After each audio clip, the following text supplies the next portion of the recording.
Welcome, folks. Thanks for being here. We'll get started in 30 seconds or so. We're just going to give folks a little bit more time to file in. Thanks again for being here.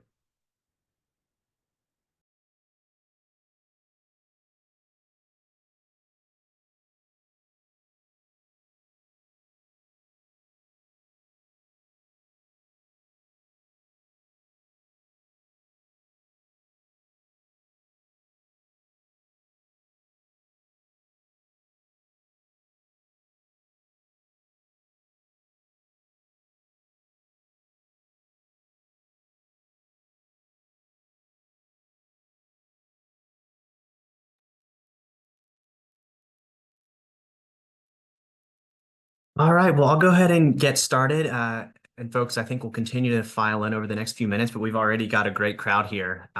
So thank you, welcome. Happy National Apprenticeship Week. My name is Miles Woodhall. I'm a partner at the National Center for Grow Your Own, and I'm really excited to share the stage here with a few of our friends from across the country. We'll introduce them in just a second. First, just want to provide some background on NCGYO. So the National Center for Grow Your Own, if you're not familiar, we are a 501c3 nonprofit organization. We actually started with some folks who were at the Tennessee Department of Education, including myself and our founder, David Donaldson. While at the Tennessee Department of Education, we actually helped launch the first registered apprenticeship in teaching program in the country, or really the occupation rather, and helps register the first program. So from there, we have spun off this nonprofit organization to help stand up these grow your own and registered apprenticeship programs across the state. And we provide some technical assistance to states, to EPPs, and to school districts across the country. We've worked in LEAs, SEAs, EPPs, and nonprofits across 30 states. We operate this national network, the Registered Apprenticeship in Teaching National Network. My colleague, Dr. Warren, will throw some links in the chat if you'd like to learn more about that. That network grew from 7 states when it first started, and we're now up to 41 state members, which includes both education and labor agency leaders. And it's just an amazing network where folks can learn from one another. And today you're actually going to hear from 3 of those members. So we're excited again to introduce those folks in just a second. And Dr. Warren will throw in to the chat some links if you'd like to learn more about our national network. And finally, before we get started, last housekeeping item, just would like to plug one more webinar that we have planned for National Apprenticeship Week. This will be hosted by Dr. Warren tomorrow at 3 p.m. Eastern Time, and it will feature our friends from the Arkansas Department of Education and the Delaware Department of Education. So you should see a link to that show up in the chat in just a second. And then final plug, we will also throw in the chat a link to some of our previous webinars that are on our website. We've hosted some other webinars that focus on particular problems of practice, things like how can we have high quality and low cost teacher preparation programs that might leverage apprenticeship pathways, some registered apprenticeship 101 material. So if you're interested in any of those past webinars, you can access those at the link in the chat. All right, I will stop providing that background information and move on with the people that you are really here to hear from.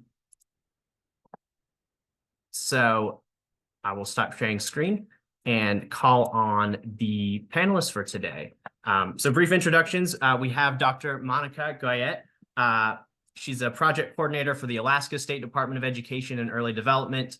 Prior to working with DEED, she served the majority of her career in K-12 leadership, including in principal, executive director, assistant superintendent, and superintendent positions. So wealth of knowledge on the ground. Excited to have you here. Thank you. We have Dr. Lynn Hammonds, who works with the North Dakota Department of Public Instruction. She's worked with North Dakota for over 2 years now. Before that, she's held leadership roles with the Hawaii Teacher Standards Board, alphabet soup here, if anyone catches it, with NASDAQ, with PESBA, has served as a reviewer with NCATE and AQIP, a licensing board, and contributed to the model code of ethics for educators. So Dr. Hammond's good to have you here. And we also have Assistant Superintendent Rob Gilstrap from the Virginia Department of Education, who oversees teacher education and licensure programs there. And prior to his tenure at VDOE, Dr. Gilstrap was a longtime principal at a high school in Richmond, Virginia. Thank you, the three of you, for being here.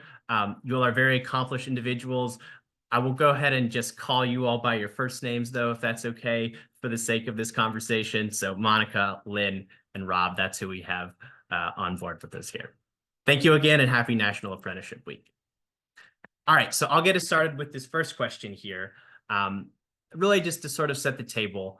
On a high level, why do each of you believe in apprenticeship, and why do you think apprenticeship belongs in K-12 education? We'll start with Monica and then go Rob and then Lynn. Thank you, Miles, and hello, everyone. It's a pleasure to be here today.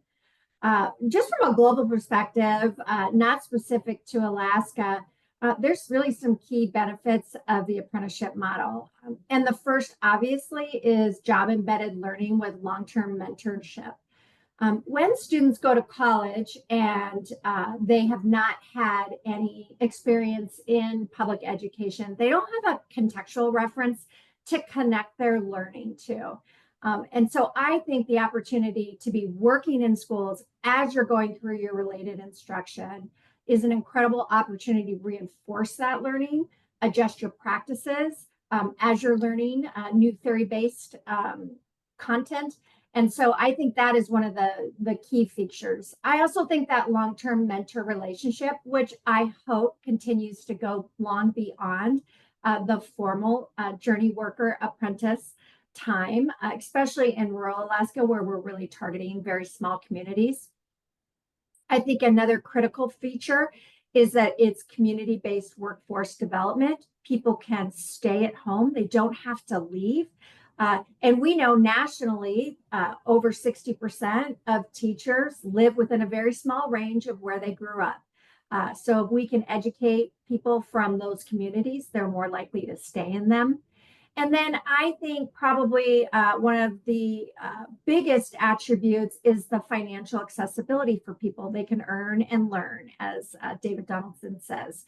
And so they don't have to quit their jobs to be able to do their formal student teaching. And so I think that the registered apprenticeship model is a perfect fit for the education sector. Thanks, Monica. And definitely we'll hear more about how Alaska is thinking about mentorship and reaching folks in rural, remote regions. So excited for that part of the conversation. Rob, how would you answer? Why do you believe in apprenticeship, and why do you think it believes in education? Well, first off, I would say it's not a new concept. I mean, if you go back historically, I mean, 18th century BC, they were doing apprenticeships. And the concept back then is not too much different than what it is today. Back then, you'd find a craftsman that's a master craftsman, and a person would trade food, lodging, and training to work with that master craftsman. And we have seen that throughout the years in other fields. Some fields, that's the only way to learn. But with education, the volume that's needed for teachers and the technology integration and just the broadening of what we believe in education, we have taken different pathways to teach teachers. And so this apprenticeship model isn't a shorter pathway. It is actually a more intense pathway than most pathways we see right now with the teacher shortage. We are tempted to pull people into the teaching profession as quickly as possible with as little barriers or training as is necessary. And that just continually feeds the "I'm not prepared to do this" feeling that we see with teachers. But when they go through an apprenticeship program, they don't get to the end of the apprenticeship program and go, "This is totally different. This is not what I was expecting." They've walked the miles in the shoes of the teacher that they worked with, and it's created for them a confidence and a base that they can carry throughout their entire profession. I also feel like this is just another example of where do we value teachers? Back in the day, a long time ago, the most important jobs were guided by people through an apprenticeship program. And if we don't see teachers, classroom teachers, as the most important job, well, that would make sense why you wouldn't think an apprenticeship is appropriate. But because I feel that way and our state feels that way, and I believe everyone probably on this panel believes that teachers are so important that we need to make sure that we do and take every step to clear the pathway for them and support them all the way through the process. That's beautiful. I love the recall to the past. We're not reinventing the wheel. We're elevating what we know works. Dr. Hammonds, how would you address the question? Oh gosh, Miles, it seems like Monica and Rob have hit all the main points, but I would just add that for the longest time, preparation programs, districts as employers have said teacher candidates need to be more prepared in the day-to-day experiences and more than the traditional student teaching experience, certainly, and that they need that experience from day one opening of school to the last day of school. And this model exactly fits that need.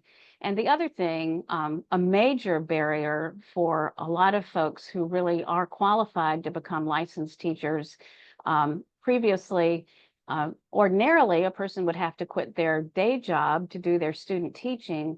But now, because they're already employed in a school, they don't have to quit their job. They can continue to support themselves and their families. So this apprenticeship model really has eliminated that major roadblock for so many people.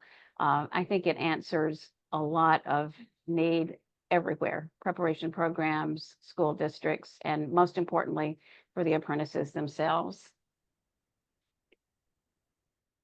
That's right. Awesome. Well, thanks for providing those high-level thoughts. We'll now zero in on, why is apprenticeship right for each of your states specifically? So one thing that's notable about each of you, your states, even though you're in totally different parts of the country, each of your states' SEAs, state education agencies, opted to pursue a statewide sponsorship model of teaching programs. So can each of you sort of set the landscape for your state? What is unique about your state? What challenges or opportunities prompted your state to pursue a registered apprenticeship model at the statewide level? And anyone, if you'd like to jump in first, go for it. Well, Miles, I'll kick it off. So you mentioned your work in Tennessee and David's work, and North Dakota's superintendent, Kirsten Baszler, heard about that because I know there was a lot of publicity around the first apprenticeship for teachers, and she got very excited about it. So, when the state superintendent asked someone to help, people are generally agreeable. So she enlisted her assistant superintendent, Laurie Matsky, and the education standards and standards board to executive director, Dr. Becky Pitkin, to kind of become the core team to think about how could North Dakota best deploy this model. And I think that was really important because one thing we found out is that oftentimes state level folks, district level folks, preparation programs, certainly teachers in the field don't all speak the same language as far as requirements. So I felt like Superintendent Baszler called on the right people to start it off, and it just kind of grew from there.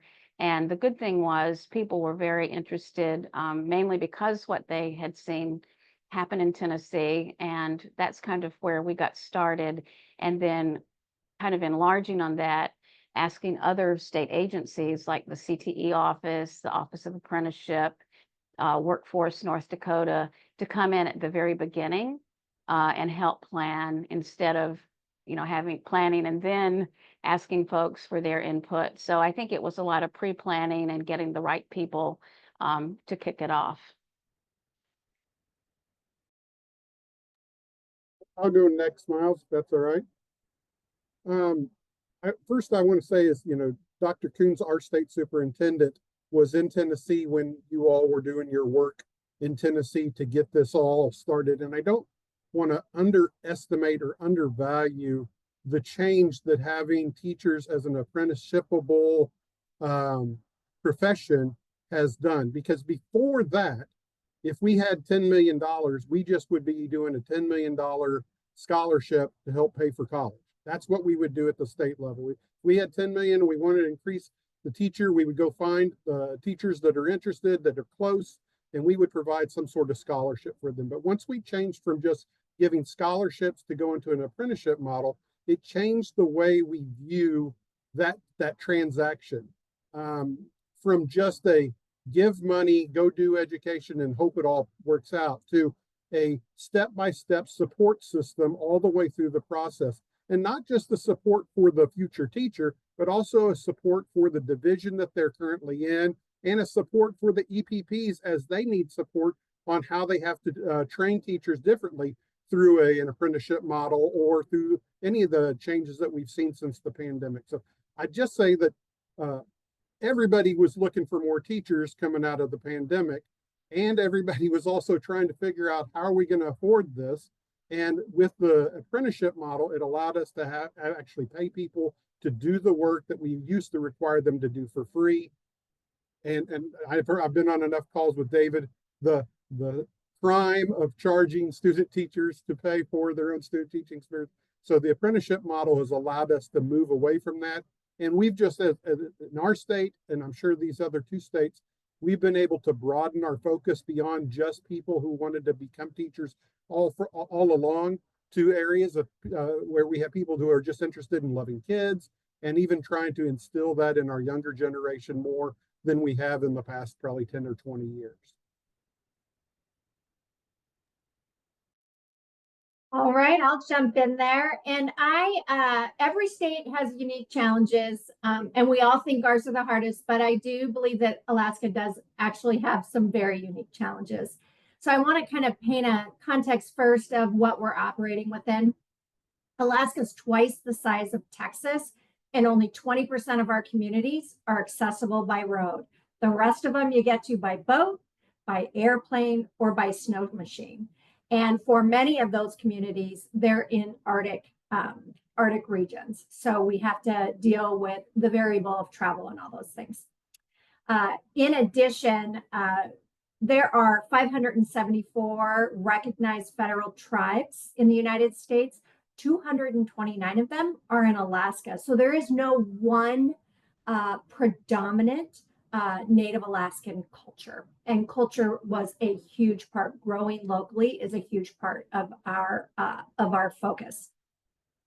On top of that, the national teacher turnover rate is about 8 to 10%, depending on the study that you read. Alaska as an aggregate is around 22%, but our remote rural communities on average are over 30 to 35%. So 1/3 of the entire staff can turn over in a school district from 1 year to a given year. So for us, the registered apprenticeship, it's all about grow your own. So in 2020, Governor Mike Dunleavy charged the Department of Education and Early Development with studying teacher retention and recruitment. And for 4 years, this working group surveyed, studied best practices, and then developed a playbook that they put out with practical strategies across all areas of the teacher recruitment issues, from working conditions to developing leadership to strengthening our organizational health.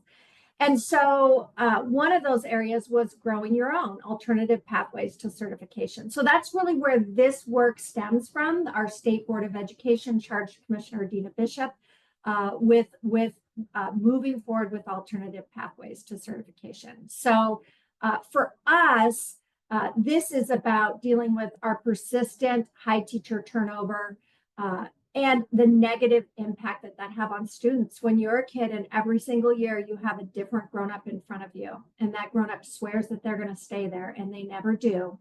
And sometimes they leave at Christmas break and they don't come back. It really negatively impacts engagement. And then that teacher also student achievement, understanding the curriculum. It's just, we're constantly importing And people aren't prepared to live in communities where they don't have running water, where there's no amenities, there is no grocery store, there's no entertainment, there's no healthcare. You have to fly to get all of those things. So those are the some of the largest challenges that we're dealing with within the state.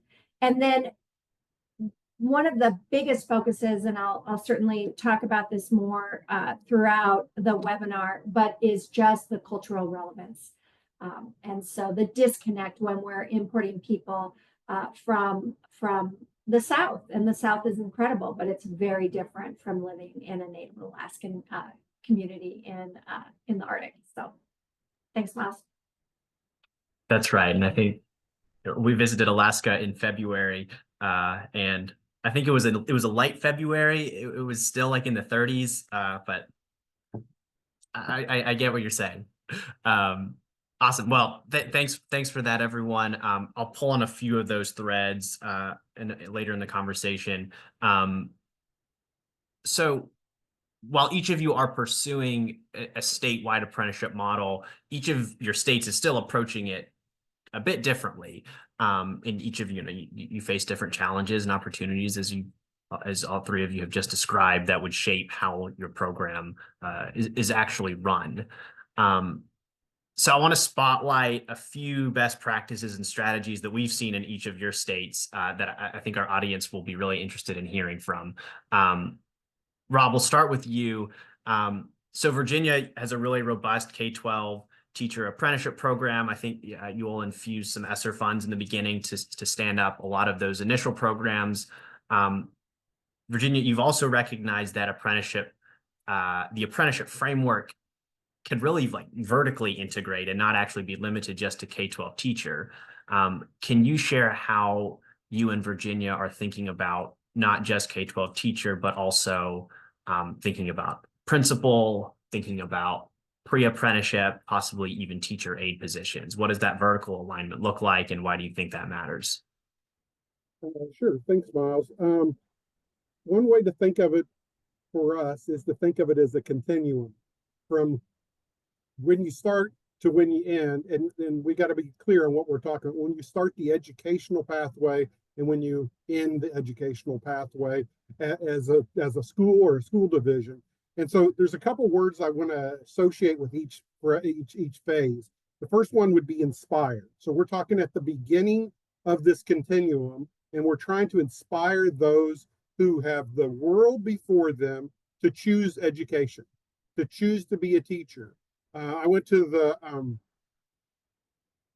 ISTE conference a couple of years ago, and one of the speakers said something that just hit me hard. He said that if you look at the age in which somebody is invited into the education field from the 1970s to the 2000s, it has gone way up.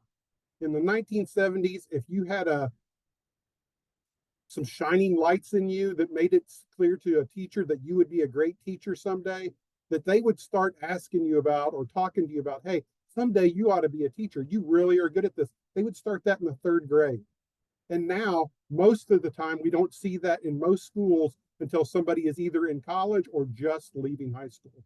And I don't want to say that that's always the case. You're going to start, someone's going to say that to you, and you're always going to be that way. But if you think about that and believe in that year after year, it does strengthen your tie and your pull to the profession. And so when I say inspire, I'm talking about like our Teachers for Tomorrow programs, where we have high school juniors who are earning dual credit, and they're also learning the basics of education in their programs, so that when they finish high school, they have their associates, or they're very close to getting their associates. Then they spend maybe 1 year, and in some of our communities for free, finishing their associates. And then we start partnering them with universities for a Grow Your Own program where they've gone their associates already, and then they just have this other 2 years that they have to finish for their education. And they have, for at least 6 years, by the time they're finished, been thinking about becoming a teacher and what that would look like, and been ushered into that profession. So inspire would be the first part of that for us. The second would be equip. And so we have a bunch of people in education who serve students, love schools, love kids, but don't have a bachelor's degree, don't have a license, but they would if you were able to help them get the equipment that they needed to become a teacher. And for us, that's like teachers' assistants, paraprofessionals, maybe security personnel at your school, cafeteria workers, could be bus drivers, could be people in your community, mothers that were stay-at-home mothers and now their kids are all out of the house and they're like, well, what do I do now? Those are our big target group for the equip part of this transition. And so once you get them ready, then they can go on and continue that continuum. And then we have the teacher apprenticeship model, which would be right after they finish that. Those are the people that we are talking about on this call primarily, and we've done quite a lot of work in that area. That's the base for this. And when we started in Virginia, we started with that group first. The people that already have an associate's, want to become a teacher, but can't afford it or just don't have the support that they need. But we've been also thinking about, well, why are people leaving the teaching profession so often right now? And the question keeps coming up, the statement keeps coming up. People leave because they're bosses, and the boss for a teacher is a principal. And so we want to support the principals so that they can support the teachers. And there's a lot of teachers that would like to go on to either a principalship or some other form of leadership within their building or their division, but either can't afford to stop working to do that or don't have the support system in place to help them with all the steps that it takes. And so the next step for us is the challenge step. The challenge step is to take the teacher, a veteran teacher, and help them become a principal through a principal pre-apprenticeship. We've created in Virginia the cap of this that isn't part of the apprenticeship model, but it's a principles of distinction model where we take our strongest veteran principals and we take them and they become the mentors of the new principals. So though that is not part of a job finding role, it is the continuum of the training and support to close that entire loop there in Virginia. Rob, I think we can tell that you are a high school principal because I think you do a really good job of centering what, like, the student experience and the teacher experience and the principal experience. What do these students actually need to be presented with in order to become teachers? And obviously, we think the on-ramps onto apprenticeship are important. I'll borrow this from someone. I apologize to whoever I'm stealing this from. I think we like to think of teaching maybe not as a pipeline, which seems like linear with, once you're on it, you're on, but a pathway or continuum, as you stated, where there are opportunities for people to on-ramp at different places based off of where they are in life, and life happens, but there's a pathway for folks in, and excited about Virginia having those multiple entry points into the profession and into other adjacent professions in education. Awesome. Let's go to Monica in Alaska. Can you share how Alaska has ensured that your apprenticeship framework is responsive to the needs of local communities, particularly as with regards to the rural remote regions that you've noted, and with regard to the cultural competence of both apprentices and mentors? Yeah, that's a great question. Thank you, Miles. So last February, we had a very large stakeholder gathering, and there were three primary recommendations from that, and two of them focused on, one was mentorship and one was cultural competency, and really who teaches it, who assesses it. And so we created subcommittees around those two areas. And one of the things that's unique that I really, even though Alaska is very large, it's not a high population. So there's not a lot of players. And so it's really critical that you work with your stakeholders. And so we partnered with other teacher registered apprenticeship sponsors. In fact, they led the way. There are two guiding kind of coalitions that have led the way. One is a career and technical consortium of 4 school districts, and one is a tribal entity out of the Juneau area. And so we work with them very closely, and we have developed a model for all of our mentors to receive very strong professional development. We use an existing infrastructure. It's called the Alaska Statewide Mentor Project. They've been around for over 25 years. And they are leaders in developing materials that are culturally relevant, culturally embedded, teach cultural competence to first and second year teachers. That was their target audience. So this was new for them that they pulled down into the apprenticeship model. But leveraging the existing infrastructure was the best way to make sure that we were harnessing expertise within the state. And so one of the conversations that we have that is very interesting is, what if the apprentice were the expert in cultural competence because they're from the community, and their journey teacher is somebody from the lower 48? Or we even have some mentors that are international teachers. We have a lot of Filipino teachers here that have incredible pedagogical backgrounds. Their university training is very strong. Many of them have masters. And so part of our model is, how does the apprentice become the teacher in that model? And it's more collaborative. So we're really excited about that. This fall, we brought in all of our mentors to have training. And next year, we'll move forward with the other sponsors in the state that want to partner with the Alaska Statewide Mentor Project. And we will do annual professional development across sponsorships with all of the mentors. The other thing that we had to do that was really critical is, there are places where there may be only one certified teacher within a school building in that community, because our schools are so small. They can get down to 10 students. And it would not be an uncommon scenario where that teacher is on an emergency certificate. They may be the paraprofessional that we have in the registered apprenticeship pathway. And so the Alaska Statewide Mentor Project then is also offering to be the journey worker. It is not ideal. We try to problem solve in any way that we can, but that is the realities of kind of how small some of our schools and how remote they are. I hope that answered your question, Maya. Yes.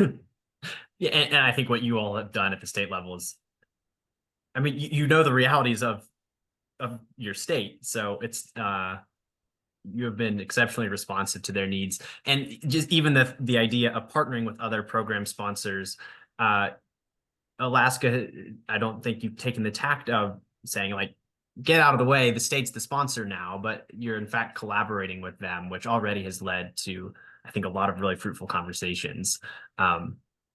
Also, I think I can say this, but you know, I have to give a shout out to, as the son of a Filipino woman who taught ESL, I have to give a shout out to Filipino teachers. That's all. Awesome. We'll move on to Lynn.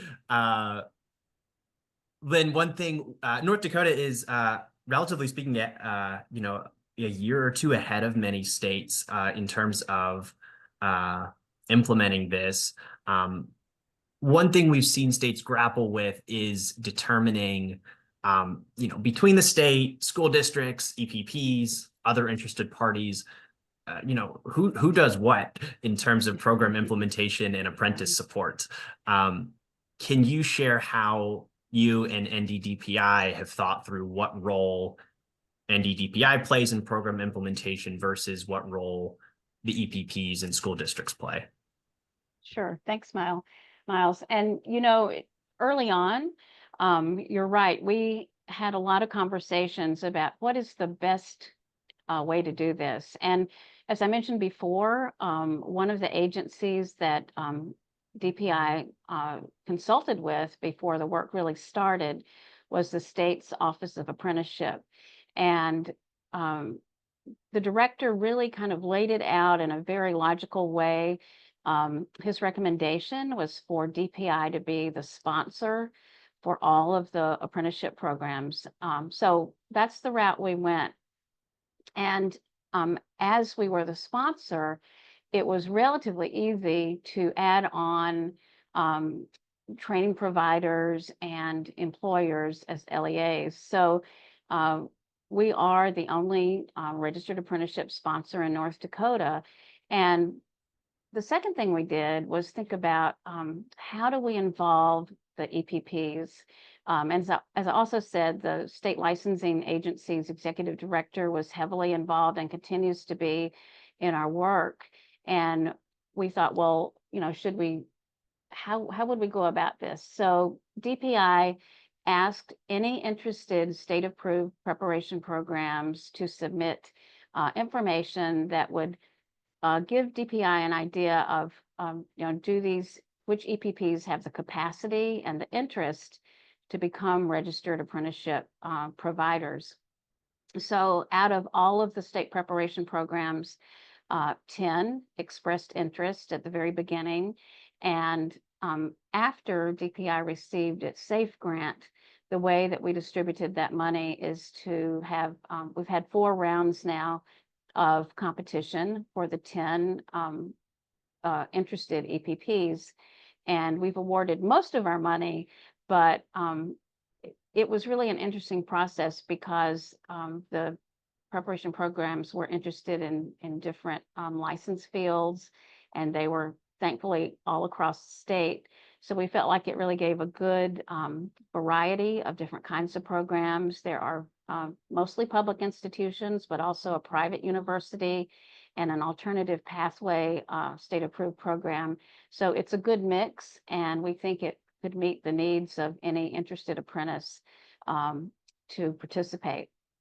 So right now, 6 state-approved programs are participating, and we asked the EPPs to identify their partner school districts. So of course, they mainly worked with districts that they have a history with. And that was a good thing, because instead of trying to pair up the preparation programs and the districts at the state level, we felt like this was the best way because they had that history. The districts are comfortable working with their partner EPPs. And one of the first things that I think was a concern that was raised is, how is this going to be different from what we've always done? And we really assured everyone, the EPPs and the LEAs, that all of the apprentices will meet the same standards and have the same requirements and expectations that any other teacher candidate would have, whether they're in an on-campus program or they're in an undergraduate or graduate program. Nothing is streamlined or left out of this apprenticeship program. And in fact, they'll have so much more classroom experience at the end of the apprenticeship. So I think that was an assurance that really especially the districts needed. So we try to support the programs, preparation programs, and the districts with a lot of just constant contact. We have weekly meetings, surveys. They're welcome anytime that they need support to ask for it. But the other thing that we do is try to support the apprentices with something we call our Genius Hour. And that's a peer mentoring session for the apprentices. And all apprentices across all the programs, all the districts that are participating are welcome to come to a virtual hour.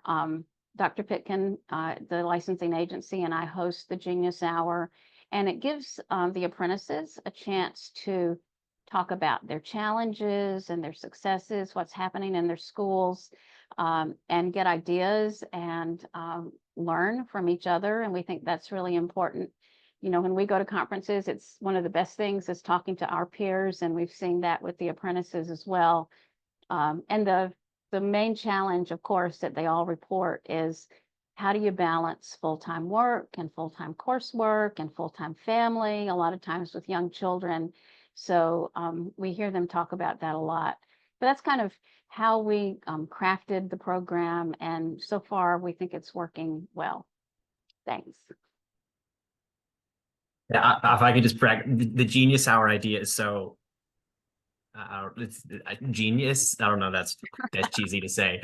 But I think there's a question always of like, what level of engagement does the state play? And frankly, like, what level of direct interaction with apprentices is the best use of time and or feasible? I think each of you have stated, how important it is to still center some level of teacher voice, and Genius Hour is a great example of how the state, I think, can still hear from what's happening on the ground while being able to then take those lessons and apply them systematically. And yeah, I think that's a really cool example, and I hope some other states think about similar types of programs like that. All right, I will transition into a few questions.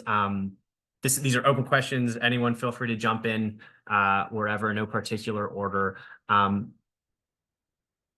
few callbacks. Lynn, you mentioned in the beginning how a lot of the work, and Superintendent Baszler was really key on this, was just getting people in the room, pulling together the right people. Monica, call back to what you mentioned with, you all have the working groups and the playbook initially in the beginning. So the idea of other people and partnerships is obviously just so important to getting this off the ground.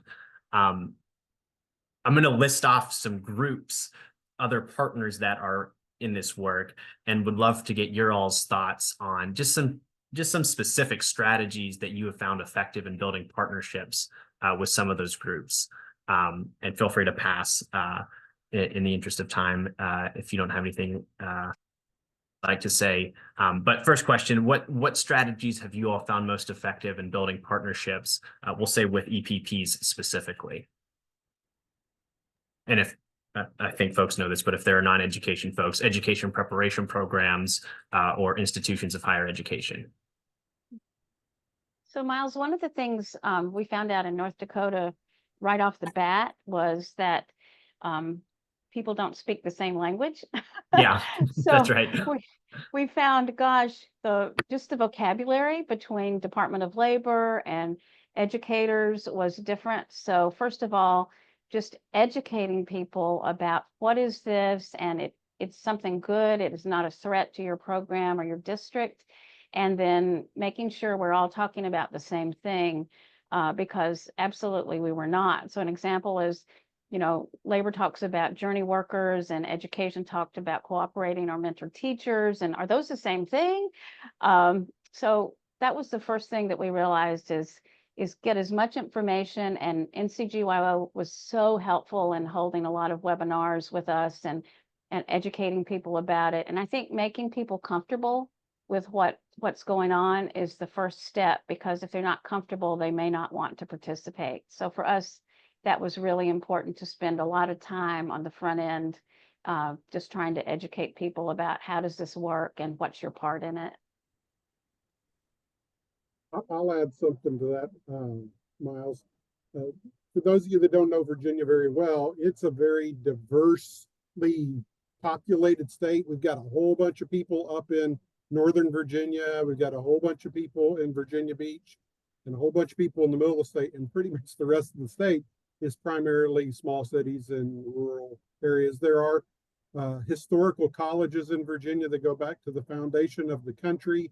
And some of them have been doing education programs since the 1600s. And so to come in as an agency and say, hey, this is a better way to go, sometimes that's a hard sell. And so what we've noticed over the past few years is that there's been a decline in teachers enrolling in teacher education programs. And so our big selling point for EPPs is, through this model, we can help your enrollment come back, and we can help support the growth of your departments and in the areas that we need teachers in. We can help you with that as well. And so that is our selling point to EPPs. It's also, we're giving money to decrease things. They're giving up money to decrease things. It's a partnership that has to go between the division, us, federal government, and the EPP. And so if that partnership there, when you're talking about money, the partnership gets real serious quickly.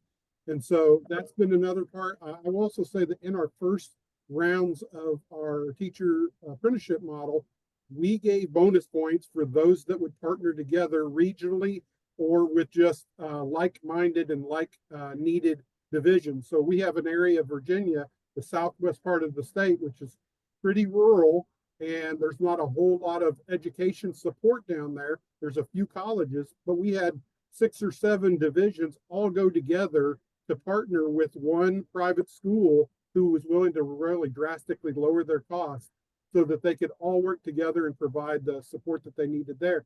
And then you got another part of our state where we've got some major, large, big divisions who are supporting divisions that don't have as much infrastructure through their partnership. So it's just been, it's been nice to see people work together. Whenever you have money available, that helps, but also we have a like-minded cause, and it seems to be working for us so far.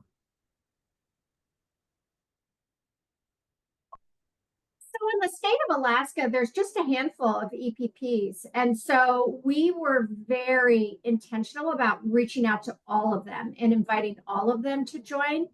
We were also very careful about allowing them autonomy in the way that they wanted to approach the related instruction. And they are very different. The models are very different.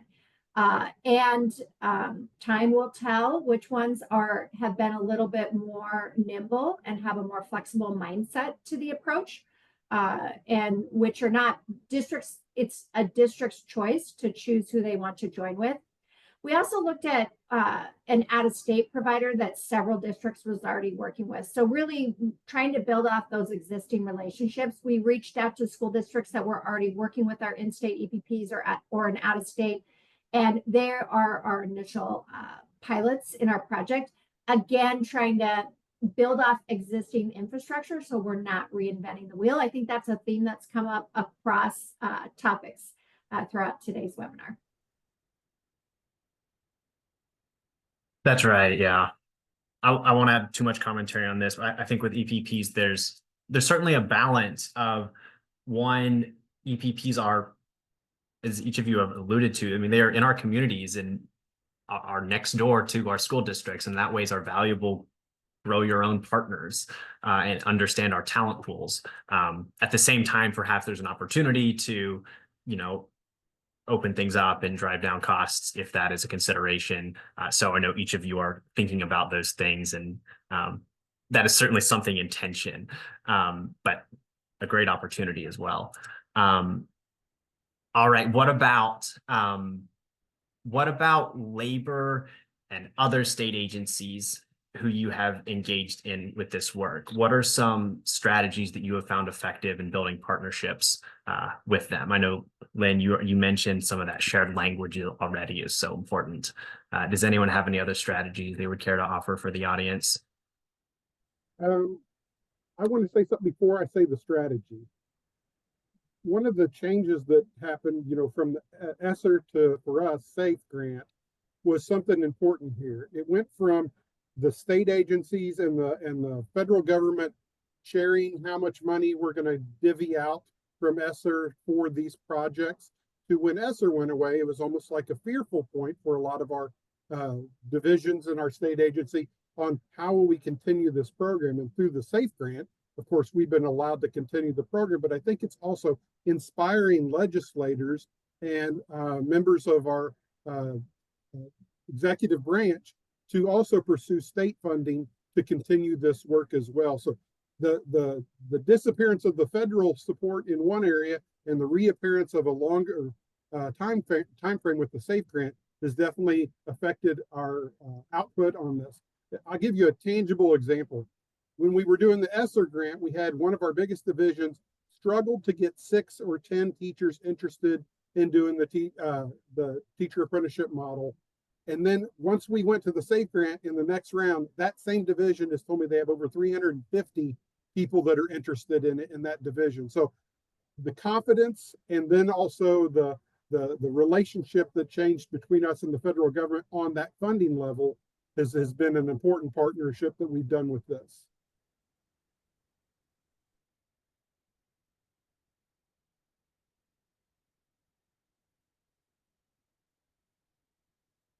That segues into I'll go ahead and segue us into one last question before we move into our closing question. Funding, sustainability, that is the $1 million or $6 million or whatever dollar you're looking for amount question here. How are each of your all states, preliminarily thinking to sustain and scale your apprenticeship programs? We'll say especially in a post-ESSER society.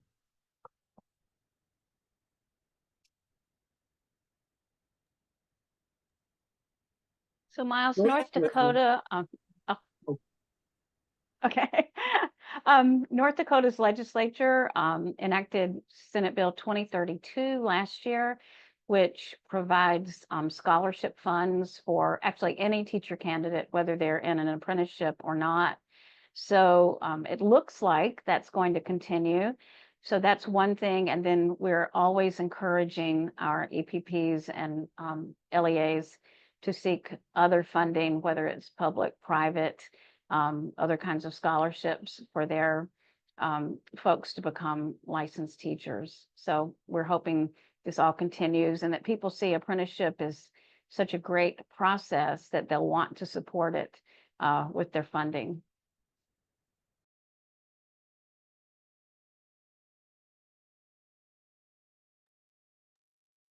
Rob or Monica? Yeah, I'll just say one more thing on that. I mean, I've already kind of talked about that a little bit, but our state prior to the pandemic and prior to all the funding challenges was already funding quite a lot for education. And so they've continued that pathway even when the ESSER money came in. They didn't just, like some states, you know, once they got ESSER money, they pulled off their own funding and just used ESSER money as much as they could. We continued as a state to fund education, and we have continued even as ESSER has gone past. So I believe that that's something that we can count on going forward. You know, as we build on filling these teacher vacancies, you know, the changes hopefully eventually will not be about just teacher vacancies. It'll just be sustaining teachers and advancing teachers that are already in place. We don't want to be in this emergency mindset for the entire time that we're in education, that we're always thinking we don't have enough teachers, we don't have enough teachers. I remember when I started as a teacher, I had to compete against 20 people for every job I applied for.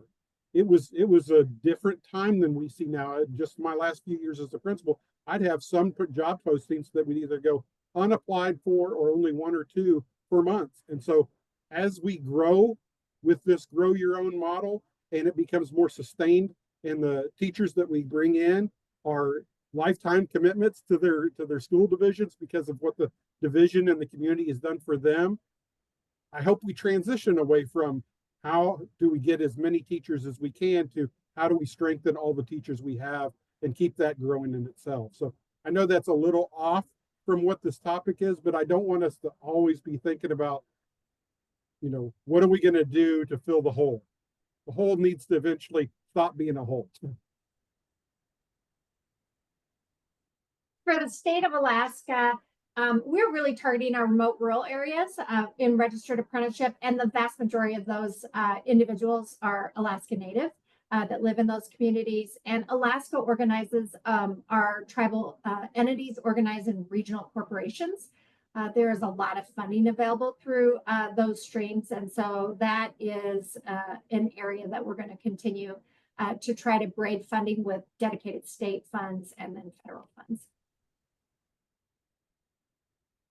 That's right. Awesome. Well, I'll go ahead and move us to our closing question because I want to get your thoughts on this. All right. So our audience is full of government administrators, policymakers, EPP leaders, district leaders, hopefully some teachers even, who are on the ground doing the work.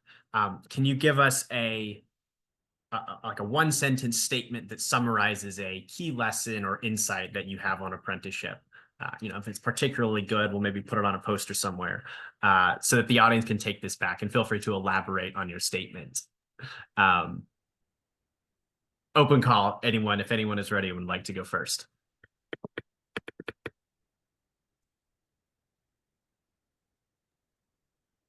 I'll say you gave us this question ahead of time, and I appreciate that because it would have been really hard to do something with this on the fly.